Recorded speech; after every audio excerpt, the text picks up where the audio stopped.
Oi, viajante da vida! Mais um Curta Espírita para as nossas reflexões semanais. Para nós pensarmos com um texto curto, com um texto breve da codificação, mas que nos leve a fazer longas reflexões e principalmente que nos ajude a pensar em mudar a nossa maneira de ser se ela estiver equivocada. E essa semana eu estive pensando e vendo algumas coisas colocadas, principalmente a respeito das questões da fé e da prece. Muita gente diz que perdeu a fé porque orava muito e não conseguiu ser atendida por Deus. Muita gente diz que não tem fé porque ora e não melhora. E a gente até via aqueles adesivos colocados às vezes em carros, ora que melhora, como se bastasse isso, como se bastasse uma quantidade de palavras. E aí o codificador, lá no Livro dos Espíritos, traz para nós essa reflexão. Lá na sua terceira parte, no capítulo 2, que trata da lei de adoração, Kardec vai perguntar aos espíritos como é que nós fazemos esse contato com a divindade. E como é que esse contato com a divindade pode nos ajudar a nos tornarmos nós pessoas melhores. E é exatamente assim. Quando ele entra a respeito da prece, quando começa a estudar a respeito da prece, uma das perguntas iniciais, uma daquelas que ele coloca logo de frente é a seguinte: se a gente pode orar para melhorar. E é assim, não é exatamente nesses termos, mas olha só em que termos Kardec coloca. A prece torna melhor o homem, e é mais ou menos o que a gente vê naquele adesivinho. Hora que melhora. Mas hora que melhora, normalmente quando as pessoas colocam isso, elas querem que a sua situação melhore. Elas querem que o mundo em volta delas melhore. E aí olha o que o Espírito responde a Kardec. Sim, pois aquele que ora com fervor e confiança se torna mais forte contra as tentações do mal, e Deus lhe envia espíritos bons para o assistir. É um socorro que jamais lhe é recusado quando pedido com sinceridade. E aí só nessa resposta a gente já percebe algumas coisas. Não basta só orar. Não basta reproduzir um determinado conjunto de palavras, decorar o capítulo 28 do Evangelho segundo o Espiritismo, como algumas pessoas fazem, para ter aquelas preces propostas lá daquela coletânea de preces que Kardec colocou para nós como exemplos, como sugestões para nortear o nosso pensamento, e não como um breviário de preces espíritas que deve ser seguido à risca para cada uma das situações que lá está proposta. A gente começa a perceber o seguinte: não adianta rezar, o falar, o proferir preces, mas é necessário fazer com recolhimento, fazer com boa vontade, com atenção e com sinceridade. E aí o que acontece que nós nos melhoramos? Como que a prece nos melhora? Nessa resposta nós já temos indicação. Primeiro, ao orar, nós nos fortalecemos para enfrentar as adversidades. Não é que as adversidades vão desaparecer. Repararam isso? Outra coisa que foi dita ali também é que Deus envia bons espíritos para nos esclarecer, para nos orientar, para nos fortalecer, mas não para resolver os nossos problemas. De maneira nenhuma. Então aquele ora que melhora, para as pessoas que ficam acomodadas, para as pessoas que acham que basta orar muito para poder ter seus problemas resolvidos, é propaganda enganosa, gente. É a ilusão para a gente preguiçosa que acha que basta ficar rezando, rezando, rezando, repetindo, repetindo, repetindo e vão ser atendidas. Até porque a quantidade de orações, a quantidade de preces, a quantidade de rezas não garante que as pessoas se melhorem. Tanto que Allan Kardec percebeu isso. Ele estava ocupado pensando a respeito disso quando veio essa percepção. Mesmo na sua sociedade havia tantas pessoas muito carolas, muito dedicadas, muito ditas religiosas, devotas mesmo, e que eram pessoas desonestas, e que eram pessoas brutais, violentas.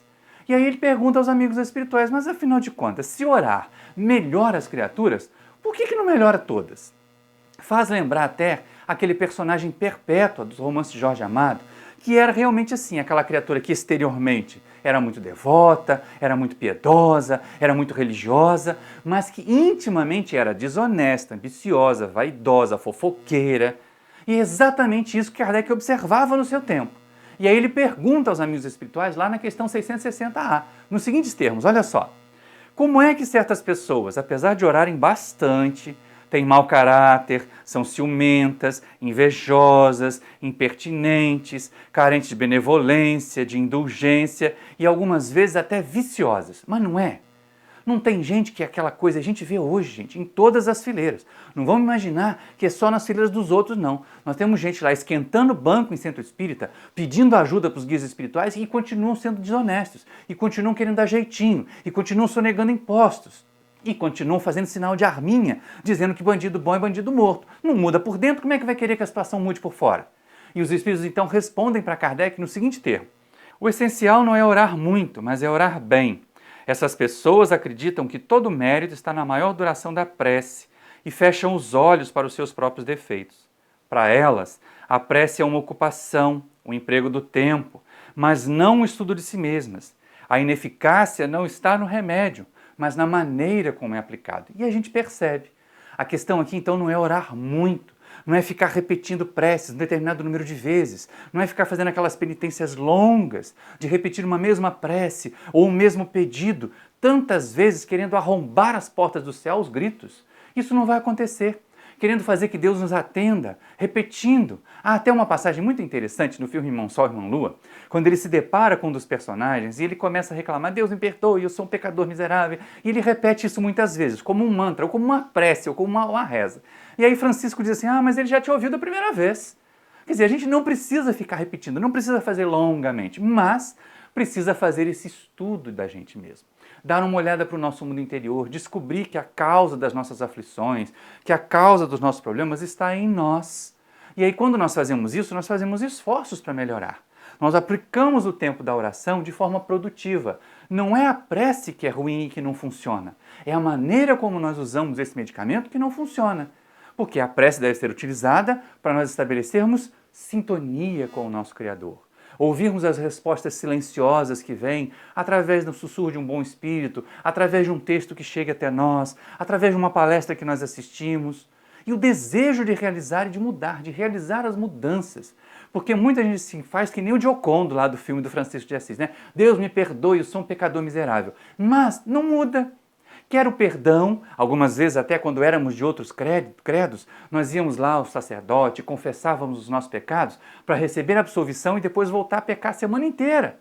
E ter um outro tipo de relato, um outro tipo de confissão na semana seguinte para relatar outros ou aquele mesmo pecado. E aí, claro que não existe pecado do ponto de vista espírita. Então nós vamos perceber o seguinte, os mesmos erros. E aí Allan Kardec, na questão 661, tem essa percepção. Muita gente ora muito pedindo perdão dos seus pecados, pedindo perdão dos seus erros, mas elas não se transformam. E aí o codificador pergunta para os espíritos, olha só, podemos utilmente pedir a Deus que perdoe as nossas faltas? E os espíritos respondem, para a gente poder refletir. A resposta dos amigos espirituais é uma proposta de trabalho para nós, gente. Ela não é uma mera resposta. Vamos considerar, vamos refletir. Os nossos curtas têm esse objetivo. Trechos curtos da codificação para que nós possamos fazer longas reflexões. E olha como os espíritos respondem a Kardec a essa questão. Deus sabe discernir o bem do mal. A prece não esconde as faltas. Então não adianta orar muito para fingir que é bonzinho para Deus acreditar que a gente mudou e a gente continuar errando. E aí eles prosseguem, olha só. Aquele que pede a Deus o perdão das suas faltas só obtém se mudar de conduta. As boas ações são a melhor prece, porque os atos valem mais do que as palavras. Então, quando a gente tentar se colocar em sintonia com a divindade, reconhecer o nosso erro, reconhecermos uma queda, reconhecermos uma fragilidade, vamos orar sim, pedindo ajuda para superar essa imperfeição, para vencer essa inferioridade. E fazer o que for necessário. Não adianta orar muito. O importante, como disseram os espíritos a Allan Kardec na questão anterior, é orar bem. É utilizar o mecanismo da prece, o medicamento que se chama oração, como uma forma de nós nos fortalecermos, de nós nos revigorarmos, de nós encontrarmos inspiração para nós mesmos sermos os autores da nossa melhora. Então, amigos e amigas, não ora que melhora. Ora e age, porque sem ação, como disseram os espíritos aqui na questão 661, os atos são a melhor prece, as ações são a melhor oração que se pode fazer, as ações no bem, as ações transformadoras. Espero que você tenha gostado dessa reflexão. Considere aí um pouquinho, volte lá no Livro dos Espíritos, estude essas 3 perguntas, comente aí embaixo conosco o que você achou. Você usava a prece como reza?